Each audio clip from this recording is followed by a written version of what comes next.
Fight the Sun, with their self-titled EP, 4 tracks for 14 minutes, the debut EP from Melbourne 3-piece, released independently in January 2018.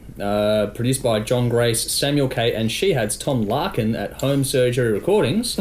I didn't know that when I wrote this. There you go. This will be interesting now.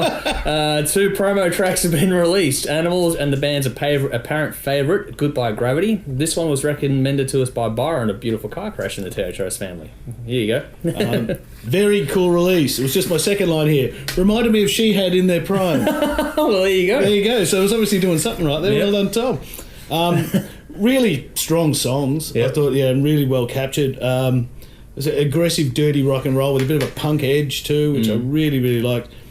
Guitars are layered really well. It's a big guitar sound. Yeah. Very guitar-centric. Yeah, which, hey, it's going to appeal to me every time. Guitarist. Yep. I found the drum sound was really aggressive. Like, it was a really sort of sharp drum sound, which I really popped, and I thought I really liked the way it was put together. And a very emotive delivery in the vocal. Yep. It was a lot of passion and stuff in these songs. I have seen them live a long time ago, so I don't know if any of these songs were on then, but look, I'll be keeping an eye out to see them again, because I reckon this was a really, really strong release, and I look forward to whatever they're doing next. I gave this 9 out of 10. Wow, cool. Highlights with The Other Side and Animals. All right. Well, for me, this is sort of big, heavy, fuzzy rock. Some cool energy on this. You can tell this will be fun live. So you've seen them, I haven't, so that'd be really cool. Very crunchy sound on this. For me, it was probably a bit too hot. I think they compressed it a bit too much overall for me.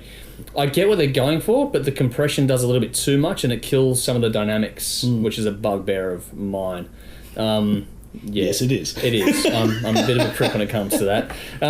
That said, the production is really good, aside from that aspect. Some great depth in the sound, and I like the way the vocals are back a bit in the mix, with a bit of reverb applied to make it almost echo through to the front. So it's not that the vocals are front and centre, they're back, but the reverb is wet enough that it sort of just comes through with a really big sound on it. Some nice layering and ear candy as well. If they dialed back that compression on top of that, that'd be fantastic. Like I said, it's a bugbear, but to me, but to others, it will still sound good. Clearly. I like it. I've got to give a nod to the writing, especially on the riffs. Some really cool note choices in this area, which makes each song stand out on its own. There's some cool hooks in this as well. Great lyrics to go with it. Nice use of space in the writing. They did that really well. It's quite a diverse little EP as well. No 2 tracks are alike, which is very well done. You can hear the Shehad influence, which is what but there's a lot more to it than that. This is not Shehad Mark II. It's a different beast. A lot going on, and the time just flies by, and you'll enjoy the repeat listens. This is one you can spin comfortably. It just flies by. Overall, it's a bottom-heavy, riff-driven work or album.